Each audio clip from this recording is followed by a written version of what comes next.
ಇವತ್ತು ಪತ್ರಿಕಾಗೋಷ್ಠಿ ಮಾಡಿದ್ದೀರಾ, ನಿಮ್ಮ ವಾದ ಏನು? ಸರ್ಕಾರಕ್ಕೆ ಏನು ಸೂಚನೆಯನ್ನ ಕೊಡ್ತಾ ಇದ್ದೀರಾ ಅಥವಾ ನೇರ ಪ್ರಶ್ನೆ ಸರ್ಕಾರಕ್ಕೆ ಇರಬಹುದು ಅಥವಾ ಸರ್ಕಾರಕ್ಕೆ ಏನು ಮನವಿ ಮಾಡ್ತಾ ಇದ್ದೀರಿ ನೀವು? ನಾವು ಇವತ್ತು ಬಂದಿರೋರೆಲ್ಲ KEDBಗೆ ಜಮೀನು ಕೊಡಬೇಕು ಅಂತ ಬಂದಿರೋರು. ಇದು ಕೊಡಬೇಕು ಅಂತ ಭಾಳ ಜನ ಇದ್ದಾರೆ. ಅವರು ಹೋರಾಟ ಮಾಡೋಲ್ಲ. ಯಾಕಂದರೆ ಒಂದು ಪ್ರೆಸ್ಟೇಜು, ಒಂದು ಇದು ಜಮೀನು ಕೊಡ್ತೀರಿ ಅಂದರೆ ಊರಲ್ಲಿ ಇವನು ಜಮೀನು ಮಾರ್ಕೆಟ್ ಹಾಕಿಡ್ದವನೇ ಅಂತಾರ ಅಂತ ಪ್ರೆಸ್ಟೇಜು.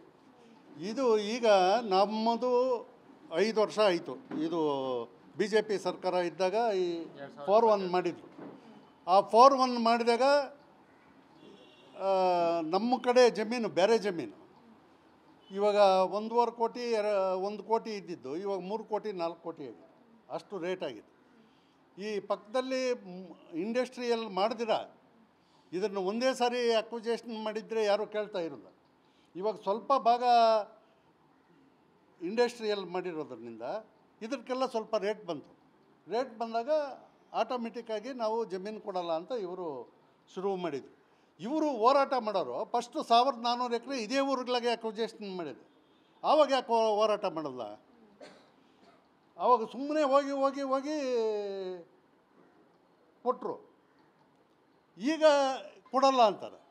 ಅದು ಇಂಡಸ್ಟ್ರಿಯಲ್ ಬಂದಿದ್ದರಿಂದ ಇದು ಹಬ್ಬ ಆಯಿತು. ಈಗ ಇದು ಜಮೀನಿರೋದೆಲ್ಲ ಆಲ್ಮೋಸ್ಟು ಗೋಮಾಳ ಜಮೀನೇ ಇರೋದು. 90% ಗೋಮಾಳ ಜಮೀನು, ಯಾವುದು ಹಿಡುವಳಿ ಜಮೀನು ಇದ್ರಾಗ ಅಕ್ವಿಜೇಷನ್ ಇಲ್ಲ. ಸರ್, ಓಕೆ ಸರ್, ಅವ್ರ ಜಮೀನು ಕೊಡೋದು ಬಿಡೋದು ಅವ್ರು ಬೇರೆ ರೈತರಿಗೆ ಬಿಟ್ಟಿದ್ದು.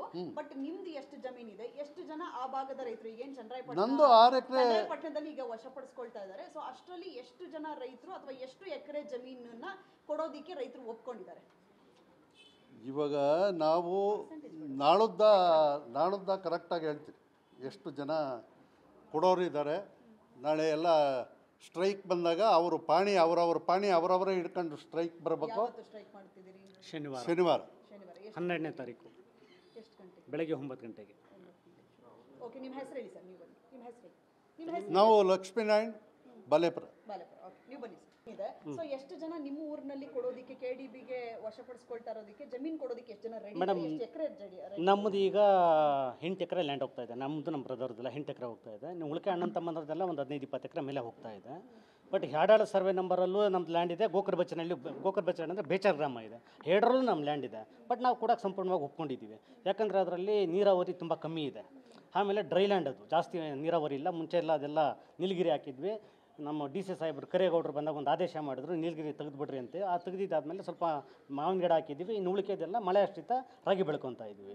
449 ಎಕರೆ ಎರಡು, ಗೋಕರ್ಬಚ್ಚನಹಳ್ಳಿ 200 ಎಕರೆ 250 ಎಕರೆ, ಯಾಡಾಳ 180 ಎಕರೆ ಸೇರೋದು. ಟೋಟಲಿ ಅದರಲ್ಲಿ ನೀರಾವರಿ ಇರ್ತಕ್ಕಂಥದ್ದು ಭಾಳ ಕಮ್ಮಿ ಇದೆ, 40 ಎಕರೆ ಇದೆ.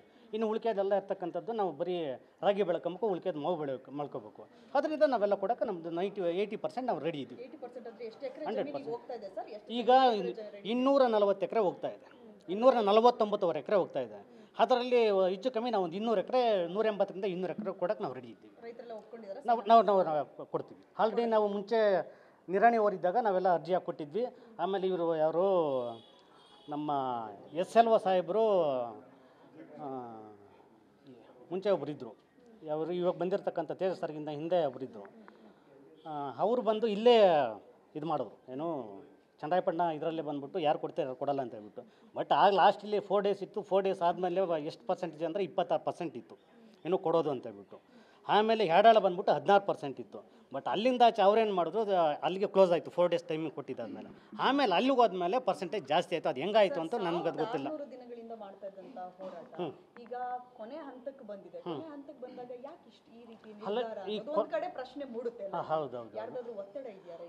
ರೈತರ ಒತ್ತಡ ಇಲ್ಲ. ಈಗ ರೈತರುಗಳಂದರೆ ನಾವು ಕೊಡಲ್ಲ ಅನ್ನೋರು ಅಣ್ಣನ, ಅವರು ಕೊಡ್ತೀವಿ ಅನ್ನೋರು ನಾವೆಲ್ಲ ಅಣ್ಣನ ತಮ್ಮಂದ್ರಗಳೇ, ಬೇರೆ ಏನಿಲ್ಲ. ಈಗ ಕೊಡಲ್ಲ ಅನ್ನೋದರಲ್ಲಿ ನಮ್ಮ ಬ್ರದರ್ ಒಬ್ಬ ಇದ್ದಾನೆ, ಪ್ರವೀಣ್ ಅಂತ ಹೇಳ್ಬಿಟ್ಟು ಲಾಯರ್ ಇದ್ದಾನೆ. ಅವ್ರು ನಮ್ಮ ಚಿಕ್ಕಪ್ಪನ ಮಗ. ಕೊಡ್ತೀವಿ ಅನ್ನೋದರಲ್ಲಿ ಅಶ್ವತ್ಥಪ್ಪ, ಕೊಡಲ್ಲ ಅನ್ನೋದ್ರಲ್ಲಿ ಅಶ್ವತ್ಥಪ್ಪ ಮುಂಚೂಣಿಯಲ್ಲಿದ್ದಾನೆ. ಮತ್ತು ನಾವು ಅವರೆಲ್ಲ ಆತ್ಮೀಯರುಗಳು ಎಲ್ಲ. ನಾವೆಲ್ಲ ಒಂಥರ ಅಣ್ಣನ ತಮ್ಮಂದಿದ್ದಾಗ ನಾವೆಲ್ಲ ಚರ್ಚೆ ಮಾಡ್ಕೊತೀವಿ. ನೋಡಪ್ಪ, ಈ ಥರ ಹೋದರೆ ನಿಮ್ದು ಉಳ್ಕೊಂಡ್ರೆ ನಿಮ್ಗೆ ಅನುಕೂಲ ಆಗ್ತದೆ, ನಮ್ಮದು ಒಳಗಡೆ ಇದೆ, ದಾರಿ ಇಲ್ಲ, ಹೋದ್ರೆ ನಮಗೆಲ್ಲ ತೊಂದರೆ ಆಗ್ತದೆ ಅಂತ ಹೇಳ್ಬಿಟ್ಟು ನಾವು ಚರ್ಚೆ ಮಾಡ್ಕೊತೀವಿ. ಚೆನ್ನಾಗಿದ್ದೀವಿ, ಏನು ತೊಂದರೆ ಏನಿಲ್ಲ. ಆಮೇಲೆ ಅದರಲ್ಲೂ ಒಂದು 3 ಹಳ್ಳಿ ಬಿಟ್ಟಿದ್ದಾರೆ. ಈಗ ದೊಡ್ಡ ಮಟ್ಟದಲ್ಲಿ ಇರಿ ಅಂತ ಅನ್ನೋದಾದ್ರೆ ಮೊದಲೇ ನೀವೇ ಮಾತಾಡ್ಕೊಂಡು ಯಾರು ಕೊಡ್ತೀರಿ ಯಾರು ಕೊಡಲ್ಲ ನೀವೇ ಕೂತ್ ಮಾತಾಡ್ಕೊಂಡು ಆಮೇಲೆ ಸರ್ಕಾರ ಮುಂದೆ ಹೋಗ್ಬೇಕಿತ್ತು. ಇವಾಗ ಸರ್ಕಾರದ ಮುಂದೆ ನಾವು ಕೊಡಲ್ಲ ಅಂತ ಅವರು ಕೂತಿದ್ದಾರೆ. ಸರ್ಕಾರ ಇವಾಗ ಅವ್ರಿಗೆ ಆಯ್ತು, ಅವ್ರ ಪರವಾಗಿ ಏನೋ ನಿರ್ಧಾರ ತಗೊಂತೀರೋ ಅನ್ನೋ ಲೆವೆಲ್ ಬಂದಿದ್ದಾರೆ. ಅದಕ್ಕಿಂತ ಮುಂಚೆ ನೀವೇ ಒಂದು ಕೂತಿನ ಇಲ್ಲ ಸುಮಾರು ಸಾರಿ ಮಾತಾಡಿದ್ವಿ ನಾವಾಗಲಿ ನಿಮ್ಮ ಮೇಲೆ ಒಗ್ಗಟ್ಟಿಲ್ಲ, ಇವಾಗ ಸರ್ಕಾರದ ಮೇಲೆ ಅವರು ಒತ್ತಡ ಇಲ್ಲ ನಾನು ಹೇಳ್ತಾ ಇದ್ದೀನಿ, ನಾನು ಅಶ್ವತ್ಥಪ್ಪ ಎಲ್ಲ ಸುಮಾರು ಸಾರಿ ಇವರೆಲ್ಲ ನಾವು ಮಾತಾಡಿದ್ದೀವಿ. ನಿಮಗೆ ನಾವು ಎನ್ ಒ ಸಿ ತೊಗೊಂಬಂದು ಕೊಡ್ತೀವಿ, ನೀವು ಕೊಡಬೇಡ ಅಂತ ಯಾವುದೇ ಕಾರಣಕ್ಕೂ ನಾವು ಕೊಡ್ತೀವಿ ಅಂತ ಹೋಗ್ಕೋಬೇಡ್ರಿ. ಆದರೆ ನೀವು ಎನ್ ಒ ಸಿ ಕೊಡಂಗಿದ್ರೆ ಓಕೆ, ಅದು ಬಿಟ್ಬಿಟ್ಟು ಈಗೇನು ಮಾಡಿದ್ರು ಸ್ಪೆಷಲ್ ಅಗ್ರಿಕಲ್ಚರ್ ಅಂತ ಮಾಡಿದ್ರು. ಈಗ ಮಾಡ್ತಾ ಇದೀವಿ ಅಂತ ಪೇಪರ್. ನಿಮಗೆ ಗ್ರೀನ್ ಝೋನ್ ಮಾಡ್ತಾ ಇರೋದಕ್ಕೆ ನೀವೀಗ ಹೌದು ಇದು ತುಂಬಾ ರೀಸನ್. ಇದು ನಿಮಗೆ ಒಳ್ಳೇದಲ್ವಾ ಸರ್? ಗ್ರೀನ್ ಝೋನ್ ಮಾಡಿದ್ರೆ ನೀವು ಜೀವನ ಪೂರ್ತಿ ಕಾಲ ನೀವು ರೈತರಾಗಿ ಅಲ್ಲ ಮೇಡಮ್, ಜೀವನ ಪೂರ್ತಿ ಮಾಡೋಕ್ಕೆ ಪ್ರತಿ ವರ್ಷ ನಾವು ಬೋರ್ ಹಾಕ್ಸ್ಬೇಕಂದ್ರೆ 1,500 ಅಡಿ ಹೋಗ್ಬೇಕು. ಈಗ ನಾವು ಮಾರ್ಚ್ ಮಳೆಗಾಲದಲ್ಲಿ ಹಾಕಿದ್ದೀವಿ. ಅಲ್ಲ ಹೇಳ್ತೀನಿ ಮೇಡಮ್, ರೈತ ಒಂದು ನಿಮಿಷ ಹೇಳ್ತೀನಿ ಆಯಿತು 1,500 2,000 ಅಡಿ ಹಾಕಬೇಕು. ಮಳೆಗಾಲದಲ್ಲಿ ಬರ್ತದೆ ನೀರೆಲ್ಲ, ಮತ್ತೆ ಫೆಬ್ರವರಿ ಮಾರ್ಚ್ ಹೋದರೆ ನೀರು ನಿಂತೋಗ್ತದೆ. ಮತ್ತೆ ಪ್ರತಿ ವರ್ಷ 10-15 ಲಕ್ಷ ಖರ್ಚು ಮಾಡ್ಬಿಟ್ಟು ನಾವು ಬೋರ್ ಹಾಕ್ಬೇಕಾ? ಇದು ನಮಗೆ ಮನಸ್ಥಿತಿ ಬೇಡ. 15 ವರ್ಷ, ಯಾಕಂದರೆ ಈಗ ಸುಮಾರು ನಾನೊಂದು 15-20 ಬೋರ್ವೆಲ್ ಹಾಕ್ಸಿದ್ದೀನಿ. ಎಲ್ಲ ವ್ಯವಸಾಯ ಮಾಡಿದ್ದೀನಿ, ಎಲ್ಲ ತುಂಬ ಸಾಕಾಗಿ ನಮಗೂ ಅದ್ರ ನೋವು ಏನಂತ ನಮಗೆ ಗೊತ್ತಿದೆ. ಆದ್ದರಿಂದ ನಾವು ಅವರು ನೀವು ಹೆಚ್ಚು ಕಮ್ಮಿ ನಾವು ಕೂಡ ರೆಡಿಗಿದ್ದೀವಿ. ಸರಿ ಆಯ್ತು ಸರ್. ಈಗ ಗೌರ್ಮೆಂಟ್ ಏನಾದರೂ ನಿಮ್ಮ ಜಮೀನನ್ನು ವಶಪಡಿಸ್ಕೊಳ್ತೀವಿ, ಯಾರು ಕೊಡ್ತೀರಾ ಅಂತಾರೆ ಅವ್ರದ್ದು ವಶಪಡಿಸ್ಕೊಳ್ತೀವಿ ಅಂತ ಹೇಳಿದ್ರೆ ನಿಮ್ಮ ಷರತ್ತುಗಳು? ನಮ್ಮ ಷರತ್ತು ಅಂತಂದರೆ ಪ್ರತಿ ಮನೆಗೂ ಯಾರು ಲ್ಯಾಂಡ್ ಕಳ್ಕೊತಾರೋ ಅವ್ರಿಗೆ ಫಸ್ಟ್ ಪ್ರಿಫರೆನ್ಸು ರೈತರಿಗೆ. ಯಾರು ಜಮೀನು ಕಳ್ಕೊತಾರೆ ಅವ್ರಿಗೆ ಲ್ಯಾಂಡ್ ಕೊಡಬೇಕು. ಲ್ಯಾಂಡ್ ಅಂದರೆ ಸಪ್ರೇಟ್ ನಿಮಗೆ ದುಡ್ಡು ಬೇಡ, ಲ್ಯಾಂಡ್ ಕೊಡಬೇಕು? ಅಲ್ಲ, ನಮಗೆ ನಾವಂದರೆ ಎರಡು ಥರ ಇದ್ದೀವಿ ನಾವು ಜಮೀನು ಕೊಟ್ಟು ದುಡ್ಡು ತೊಗೊಂಡವ್ರು ಕೆಲವರು ಇದ್ದಾರೆ. ಇನ್ನು ಕೆಲವರು ಏನಂತಂದರೆ ಅದರಲ್ಲಿ ಇದು ಡೆವಲಪ್ಮೆಂಟ್ ಆಗಿದ್ದರಲ್ಲಿ ನಮಗೆ ಏನು ಶೇರ್ ಬರುತ್ತೋ ಆ ಶೇರನ್ನು ನಾವು ಉಳಿಸ್ಕೊತಾ ಇದ್ದೀವಿ.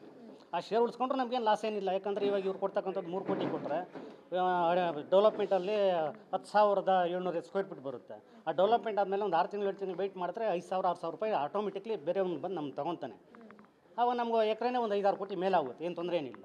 ನಾವು ಆ ಥರನೇ ಇದು ಮಾಡ್ಕೊಂಡು ನಾವೆಲ್ಲ ರೈತರೆಲ್ಲ ಹೆಚ್ಚು ಕಮ್ಮಿ ಅದ್ರ ಥರ ಉಳಿಸ್ಕೊತಾ ಇದ್ದೀವಿ. ಹಾಂ, ಅದೊಂದಿದೆ. ಆಮೇಲೆ ರೈತರ ಮಕ್ಕಳಿಗೆ ಪ್ರತಿಯೊಬ್ಬರಿಗೂ ಕೆಲಸ ಕೊಡಬೇಕು. ಫಸ್ಟ್ ಪ್ರಿಫರೆನ್ಸು ಇಲ್ಲಿ ಯಾರು ಲ್ಯಾಂಡ್ ಕಳ್ಕೊಂಡ್ರೆ ಅವ್ರು ಕೊಡಬೇಕು.